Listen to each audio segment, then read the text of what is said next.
Hi Barcode, Heidi here. I'm excited to talk to you guys today about the importance and some tips around your warm-up, your cool down, and your stretch. We're going to talk about how to maximize those items for your workout because they are just as important as the workout itself. So starting with our warm-up. Warm-up always takes place in the beginning of class, and there's a lot of really great benefits to warming up your body correctly. Mainly, it's going to help stretch your muscles and warm up the muscles and increase the blood flow to help avoid injury or muscle pulls and to prepare your body to maximize the workout. So a really good example I have as far as maximizing that workout is, let's say you're doing a tricep pull right here.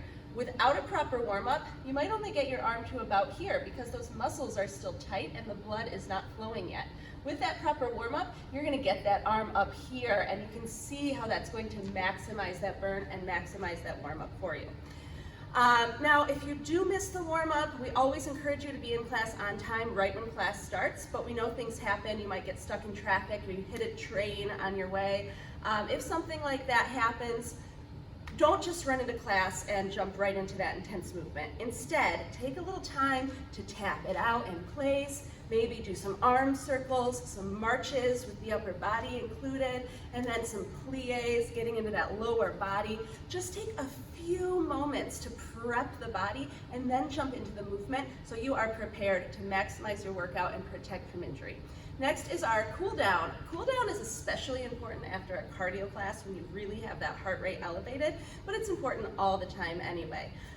Cool down is going to help you avoid lightheadedness and dizziness after a cardio workout or anytime you get that heart rate elevated, because it helps slowly bring that heart rate down to a resting place. So a cool down, of course, you have your tap outs, you can walk in place, stretching that we'll get to next. If you do experience some of that lightheadedness or dizziness, just encourage you to slowly take it onto the ground. Maybe take some cat-cows to slow it down, or if you need to, lower all the way down to your child's pose and focus on your breath until that lightheadedness goes away.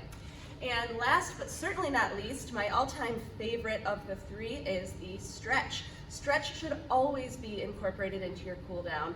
Of course, it's going to help maximize your flexibility, but it's also going to help with the recovery of the muscles and to let those muscles heal and recover from the workout you just performed. So not only does it help you avoid injury, it's also so great for your body. So I want to tell you a quick personal story.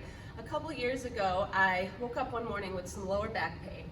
I went to work, went on with my day, and by lunchtime I had so much pain and my back was seizing so bad I could hardly walk, and I ended up having to leave work and have a co-worker drive me to a chiropractor because I was desperate.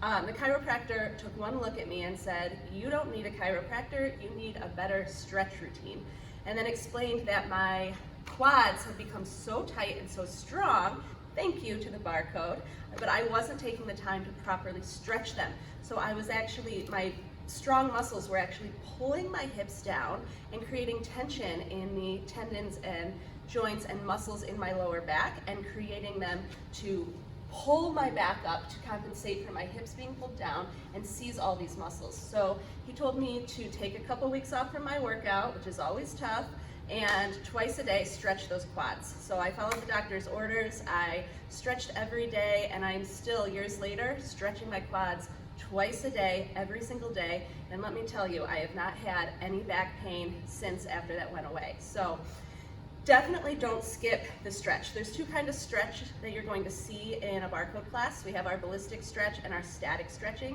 Our ballistic stretch is what you'll see at the end of a Barcode or a brawl class where you spend 3 to 5 minutes, a few seconds in each stretch, recovering those muscles and helping them breathe a little bit after the workout. The ballistic stretch is what you'll see in a restore class where we spend maybe 20 or 30 seconds in each movement. That type of stretch is geared more towards increasing flexibility in the long term. So that's what you're going to see here. So everybody, I encourage you, don't skip the warm-up, don't skip the cool down, and definitely don't skip that stretch. You don't want to have to take 2 weeks off of your workout like I did, and especially for something that could be an avoidable injury. Let us know if you have any questions. Thanks for listening.